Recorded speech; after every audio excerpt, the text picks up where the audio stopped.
வணக்கம் தமிழ் வெற்றிலை சமையலுக்குள்ள போலாம் வாங்க நம்மளோட சேனலை நீங்கள் ஃபர்ஸ்ட் டைமாக பார்க்குறீங்க அப்படின்னா சப்ஸ்கிரைப் பண்ணுங்கள் பெல் ஐக்கானை கிளிக் பண்ணுங்கள் ஆல் பட்டனை செலக்ட் பண்ணி விட்டுருங்க ஃப்ரெண்ட்ஸ் வாங்க வீடியோக்குள்ளே போகலாம்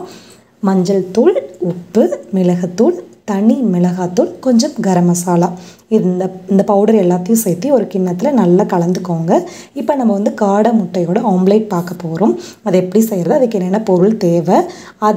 அதோட மட்டும் இல்லாமல் அதில் என்னென்ன பெனிஃபிட்ஸ் இருக்குது அப்படிங்கிறது இந்த வீடியோ மூலமாக நான் உங்கள்கிட்ட ஷேர் பண்ணிக்கிறேன் இந்த பவுடர் கலந்தது அது அப்படியே இருக்கட்டும் தோசை தவாவை நல்லா ஹீட் பண்ணிட்டு மேலால் கொஞ்சம் ஆயில் சேர்த்துக்கோங்க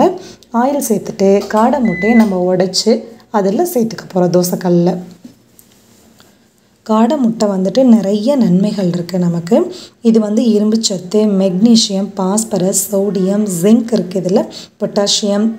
அதே போல் விட்டமின் வந்துட்டு ஏ இ B12 B6 இருக்குது கால்சியம் சத்து இதில் நிறைய இருக்குது நம்மளோட எலும்புக்கு ரொம்ப ரொம்ப ரொம்ப ஸ்ட்ரென்த் கொடுக்கும் கால்சியம் ஸோ அதனால் இந்த முட்டை உங்கள் ஏரியாவில் ஃப்ரீக்வெண்ட்டாக கிடச்சிது அப்படின்னா நீங்கள் தாராளமாக இதை வாங்கி யூஸ் பண்ணிக்கோங்க சின்னவங்கலேருந்து பெரியவங்க வரைக்கும் எல்லாத்துக்குமே கொடுக்கலாம் இது வந்து குழந்தைங்களுக்கு கொடுத்தீங்க அப்படின்னா அவங்களோட மூளையோட வளர்ச்சி சீராக இருக்கும் அதே போல் அவங்களோட மூளையோட செயல்பாடு சீராக இருக்கும் அவங்களோட ஞாபக சக்தி அதிகரிக்கும் மூளையோட நரம்பு மண்டலம் செயல்படுறதுக்கு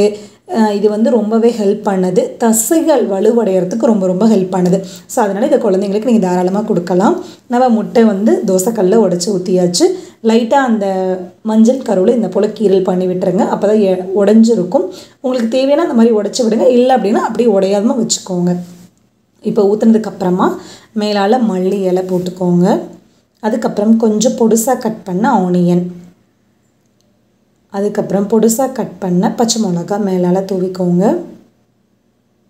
தூவினதுக்கப்புறம் கொஞ்சம் கருவேப்பிலை அதையும் தூவினதுக்கப்புறம் நம்ம எல்லா பவுடரையும் சேர்த்து ஒரு பொடி ரெடி பண்ணோம் இல்லைங்களா அந்த பொடியை இந்த போல் மேலால் தூவி விட்டுருங்க தூவி விட்டுட்டு இப்போ அடுப்பை வந்து மிதமான தீயில வச்சுக்கோங்க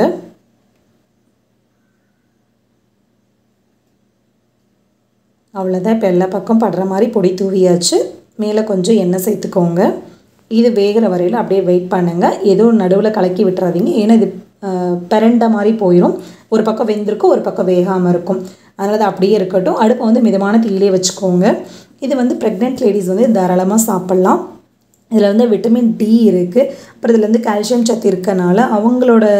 உடலுக்கு தேவையான எல்லா எனர்ஜியும் தர்றதுக்கு இது ரொம்ப ஹெல்ப் பண்ணுது கருவில் இருக்க குட்டி குழந்தை இருக்கு இல்லையா அதோட எலும்பு வளர்ச்சிக்கும் இந்த காடை முட்டை வந்து ரொம்ப ஹெல்ப் பண்ணுது ஸோ அதனால் ப்ரெக்னென்ட் லேடிஸ் வந்து தாராளமாக இதை வந்து சாப்பிட்லாம் அவங்களுக்கு தேவையான சத்துக்கள் அனைத்துமே இந்த முட்டையில் நமக்கு கிடைக்கிது அதே போல் அலர்ஜி பிரச்சனை இருக்கிறவங்க தும்மல் வருது ரொம்ப ரேஷிஷாக இருக்குது ஒரு மாதிரி சளி வடிஞ்சிட்டே இருக்குது கண்ணில் மூக்கில் தண்ணியாக வந்துகிட்டே இருக்குது அப்படி இருந்தது அப்படின்னா அவங்க வந்து இதை சாப்பிட்டீங்க அப்படின்னா அவங்களுக்கு வந்து இது வந்து கிளியர் ஆயிரும் அதே போல் இது வந்து ஹெச்பி லெவல் குறைவாக இருக்கிற பர்சன்ஸ் இது வந்து தாராளமாக எடுத்துக்கோங்க உங்களோட ரத்தத்தோட அளவை அதிகப்படுத்துறதுக்கு இந்த காடை முட்டை ரொம்ப ரொம்ப ஹெல்ப் பண்ணுது அதே போல் இது வந்து நோய் எதிர்ப்பு சக்தி இதில் அதிகமாக இருக்குது அல்சர்ஸ் சரியாகுது அதே போல் செரிமான பாதையில் ஏதாவது பிரச்சனை ஏதாவது புண்ணு இருக்குது இல்லை ஏதாவது ப்ராப்ளம்ஸ் இருக்குது அப்படின்னா அந்த புண்ணெல்லாம் ஆற வச்சு நம்மளோட உடலில் சரி பண்ணது ரொம்ப ரொம்ப ஹெல்த்தான இந்த காடை முட்டையை கண்டிப்பாக நீங்கள் ட்ரை பண்ணி பாருங்கள் எப்படி இருக்குன்னு சொல்லிட்டு கமெண்ட் பண்ணுங்கள் நம்மளோட சேனலுக்கு சப்ஸ்கிரைப் பண்ணுங்கள் தேங்க்யூ